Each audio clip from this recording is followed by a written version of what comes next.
అందరికీ నమస్కారం అండి. ఈరోజు కథ ఒరే చరణ్ వచ్చి హారతి తీసుకో అంటూ పిలిచింది విజయ కొడుకు చరణ్ని. వస్తున్నా అమ్మా. అబ్బా, ఈ హారతులు అవి నా వల్ల కాదు అంటే వినిపించుకోవేం విసుక్కున్నాడు చరణ్. నా నమ్మకాలు నావిరా, నాకు ఇదో తృప్తి అంది విజయ. సరేలే అంటూ హారతి తీసుకున్నాడు. ఏరా, జాబ్ ప్రయత్నాలు ఎక్కడి వరకు వచ్చాయి అడిగారు చరణ్ తండ్రి శ్రీకర్. జరుగుతున్నాయి డాడీ, ఈ రోజుకి ఇంటర్వ్యూ ఉంది, వెళ్తున్నా అన్నాడు చరణ్. ఈసారైనా వస్తుందా? ఇప్పటికి 50 ఇంటర్వ్యూలకు వెళ్ళావు, ఒకటైనా వచ్చిందా? ఎందుకు వస్తుంది? రాదు. నేను చెప్పిన మాట వింటే వస్తుంది అంది చరణ్ నాయనమ్మ జానకమ్మ. అబ్బా, టైం చూసి వదులుతుంది డైలాగ్ అంటూ మనసులో కొనుక్కున్నాడు చరణ్. తండ్రి ఎదురుగా ఏమీ అనలేక శ్రీకర్ ఏమీ అనకుండా టిఫిన్ తిని ఆఫీస్కి వెళ్ళిపోయాడు. చరణ్ కూడా వెళ్ళడానికి రెడీ అయ్యాడు. ఎంతలో జానకమ్మ, ఒరే చన్ను, నేను చెప్పిన మాట వినరా, నీ జాతకంలో దోషం ఉంది, అన్ని పూజలు జరిపించిన ఆ పగడపురాయి ఉంగరం పెట్టుకో, అంతా మంచి జరుగుతుంది, ఆ దోషాలన్నీ పోయి నీకు ఉద్యోగం వస్తుంది అంది. ఇంకోసారి పూజలు ఉంగరాలు అంటే ఊరుకోను అంటూ అంతెత్తున ఎగిరి బయటకు వెళ్ళిపోయాడు చరణ్. ఇంటర్వ్యూ అంతా బాగా అటెండ్ చేసినా ఆ ఉద్యోగం కూడా రాలేదు చరణ్కి. కొన్ని పరిస్థితుల్లో మనం ఎన్ని ప్రయత్నాలు చేసినా పనులు జరగవు. అటువంటప్పుడే మనం ఎదుటివారి నమ్మకాలకు మాటలకు తలవంచేస్తాం. మనసు బాగుండక గుడికి వెళ్ళిన చరణ్కి తన ఫ్రెండ్ సాయి వాళ్ళన్నయ్య రామ్ వస్తూ కనిపించాడు. మామూలుగానే పలకరించాడు. కొంచెంసేపు అవి ఇవి మాట్లాడుకునేసరికి రామ్కి చరణ్లోని నిరాసక్తత, డిప్రెషన్ కనిపించాయి. చరణ్, ఏమైందిరా అలా ఉన్నావు అడిగాడు రామ్. ఏం లేదన్నయ్యా, బాగానే ఉన్నా అన్నాడు చరణ్. నీ గురించి నాకు బాగా తెలుసు, ఎప్పుడు చలాకీగా ఉండే నీలో చాలా మార్పు వచ్చింది. నన్ను నువ్వు సొంత మనిషిలా ఫీల్ అయితే నిజం చెప్పు అన్నాడు రామ్. నువ్వు తోబుట్టువు కాకపోయినా నాకు అన్నయ్యవే. ఎంత ప్రయత్నించినా జాబ్ రావడం లేదు. నా ప్రయత్నలోపం లేదు అనిపిస్తుంది. అంతా బాగానే జరుగుతుంది, కానీ చివరికి జాబ్ రావడం లేదు.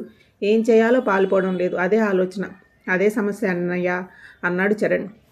సరే, నువ్వు ఒకసారి నాకు నీ రెజ్యూమ్ పంపించు, ఒకసారి చూద్దాం. నాకు తెలిసిన 2 కంపెనీల్లో వేకెన్సీ ఉందన్నారు, ప్రయత్నిద్దాం అన్నాడు రామ్.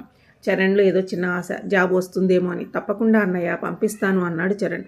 గుడ్, సరే మళ్ళీ కలుద్దాం, బాయ్ అంటూ ఎవరి దారిన వాళ్ళు వెళ్ళిపోయారు. చరణ్ తన రెజ్యూమ్ పంపించాడు రామ్కి. ఏవో చిన్న చిన్న మార్పులు చెప్పి కొన్ని సజెషన్స్ ఇచ్చాడు రామ్. 10 రోజుల తర్వాత ఇంటర్వ్యూకి రమ్మని లెటర్ వచ్చింది. ఆ రోజే ఇంటర్వ్యూ. చరణ్ హడావుడిగా రెడీ అవుతున్నాడు. జానకమ్మ గారు గదిలోకి వచ్చారు. ఒరే చెన్ను, నా మాట కాదనకుండా ఈరోజు ఈ ఉంగరం పెట్టుకుని ఇంటర్వ్యూకి వెళ్ళు, తప్పకుండా మంచే జరుగుతుంది అంటూ చరణ్కి మాట్లాడే అవకాశం ఇవ్వకుండా అతని వేలికి ఉంగరం పెట్టేశారు. బామ్మ అన్నాడు చరణ్ కొంచెం కోపంగా. ఒరేయ్, ఏ రాయిలో ఏం మహత్యం ఉందో ఎవరికి తెలుసు? దాన్ని పెట్టుకోవడం వల్ల నీకేమైనా నష్టమా? లేదు కదా, వేలికి కూడా అందంగానే ఉంది, కాబట్టి ఆ ఉంగరం తీయడానికి వీల్లేదు అంది జానకమ్మ. చరణ్ ఏం మాట్లాడలేదు. బామ్మ చెప్పింది నిజమే కదా అంటూ మాట్లాడకుండా ఉండిపోయాడు. అది చూసిన జానకమ్మ, మా చెన్ను బంగారం, చెప్పిన మాట వింటాడు, అప్పుడప్పుడు తిక్క వచ్చినప్పుడు తప్ప అంది మురిపంగా. బామ్మ, నువ్వు ఆ చెన్ను జున్ను అనడం మానేస్తేనే ఇది పెట్టుకుంటా అన్నాడు కోపంగా. ఏదో గొప్ప పెద్ద పని చేస్తున్నట్లుగా ఫోజు. ఎవరికోసమో మరి ఇదంతా, అంతరాత్మ ఫీలింగు. సరే సరే అన్నారు జానకమ్మ గారు. సంతోషంతో వెలిగిపోతున్న మొహంతో ఇంటికి తిరిగి వచ్చాడు చరణ్. అమ్మ, నాకు జాబ్ వచ్చింది, శాలరీ కూడా నేను అనుకున్న దానికంటే ఎక్కువ అంటూ సంతోషంగా చెప్పాడు చరణ్. ఇంట్లో అందరూ చాలా సంతోషించారు.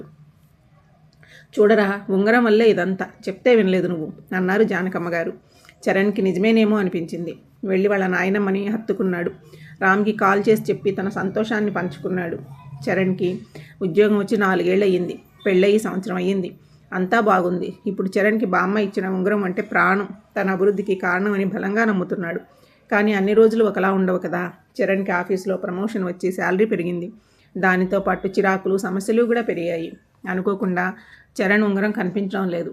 ఎక్కడ పడిపోయిందో గుర్తు రావడం లేదు. దాంతో ఇంకా డీలా పడిపోయాడు చరణ్. ఆ ఫ్రస్ట్రేషన్లో అన్ని తప్పులు చేస్తూ వాటిని సరిచేయడం కోసం ఎక్కువసేపు పనిచేయసాగాడు.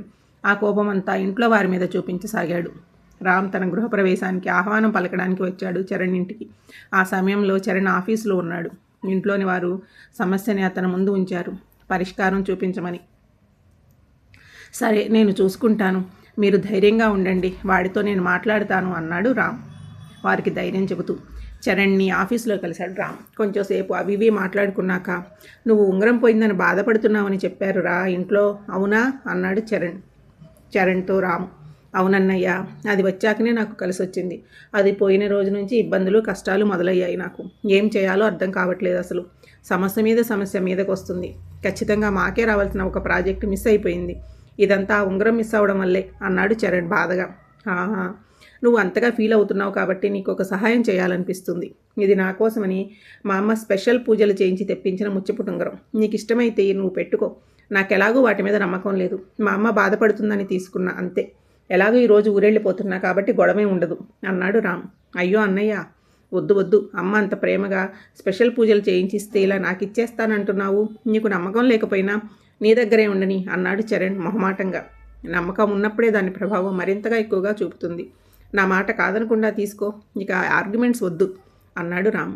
సరే అన్నయ్య, నీ ఇష్టం అంటూ రామ్ ఇచ్చిన ఉంగరాన్ని తీసుకుని సంతోషంగా చేతికి పెట్టుకున్నాడు. ఆ ఉంగరాన్ని చాలా ఆప్యాయంగా పోయిన పెన్నిది దొరికినట్లుగా తడిమి సంతోషపడ్డాడు. అది చూసి నవ్వుకుని, చూడు చరణ్, ఈ ఉంగరాల మహిమలే కాకుండా మన ప్రయత్నలోపం వల్ల కూడా కొన్ని అనర్థాలు జరుగుతాయి. మీకు ప్రాజెక్ట్ ఎందుకు మిస్ అయ్యిందో మరోసారి జాగ్రత్తగా అన్నీ చెక్ చేసుకో. బెస్ట్ ఆఫ్ లక్ చరణ్ అన్నాడు రామ్. థ్యాంక్ యూ అన్నయ్య, తప్పకుండా చూస్తా. ఇక అంతా మంచే జరుగుతుంది చూడు అన్నాడు మెరుస్తున్న కళ్ళతో. సరే ఉంటాను మరి, భాయ్ అన్నాడు Ram. Thank you so much అన్నయ్య, భాయ్ అన్నాడు చరణ్. చరణ్ రామ్ని కలిశాడు. ఏంటి చరణ్, సడన్గా ప్రత్యక్షమయ్యావు అడిగాడు రామ్. గుడ్ న్యూస్ చెప్దామని. ఆ సంతోషం నీతో డైరెక్ట్గా పాలు పంచుకోవాలని వచ్చానన్నయ్య అన్నాడు చరణ్. ఓ గుడ్ గుడ్, చెప్పు ఏంటి విషయం అన్నాడు రామ్. మిస్ అయ్యిందనుకున్న ప్రాజెక్ట్ మాకే వచ్చింది. అంతేకాదన్నయ్య, నాకు ప్రమోషన్ కూడా వచ్చింది. అంతా నువ్వు ఇచ్చిన ఉంగరం మహాత్యం వల్లే. నీకు ఎన్నిసార్లు థ్యాంక్స్ చెప్పినా తక్కువే అంటూ తన సంతోషానికి కారణం బయటపెట్టాడు చరణ్. First congratulations Charan. ఆ ప్రాజెక్టు, నీ ప్రమోషను ఉంగరం మహత్యం వల్ల రాలేదు.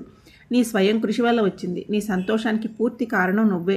నేను చేసింది ఏమీ లేదు అన్నాడు రామ్. నీకు వాటి మీద నమ్మకం లేదు కాబట్టి ఇలా మాట్లాడుతున్నావు. అందుకే నీకు వీటి పవర్ ఏంటో తెలియట్లేదు అన్నాడు చరణ్. అలాగా, ఓరి పిచ్చోడా, అప్పుడు నేను నీకు ఇచ్చిన ఉంగరం బయట ఫ్యాన్సీ షాప్లో 50 రూపాయలు పెట్టి కొన్నది. మీ ఇంట్లో వాళ్ళు నీ గురించి చెప్పినప్పుడు నీలో మార్పు కోసం అది తీసుకున్నా. ఏదైనా మనం చేసే పని మీదే ఆధారపడి ఉంటుంది. మనం దేన్నైనా బలంగా నమ్మితే అదే నిజమవుతుంది. నీ బలమంతా నీ తెలివితేటలు.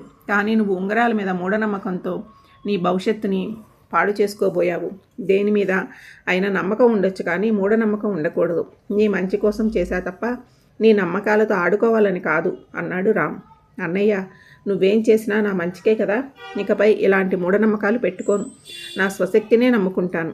థ్యాంక్ యూ సో మచ్ అన్నయ్య అన్నాడు చరణ్. అన్నింటికంటే ముఖ్యంగా ప్రశాంతంగా ఆలోచించగలగాలి చరణ్, ఏ పరిస్థితుల్లో అయినా. ఇది ఒక్కటి తెలుసుకోగలిగితే జీవితంలో ఎలాంటి సమస్య అయినా ఎదుర్కోగలం అన్నాడు రామ్. నువ్వు చెప్పింది నిజమన్నయ్య. ఇకపై ఈ సూత్రాన్నే పాటిస్తాను నేను అన్నాడు చరణ్.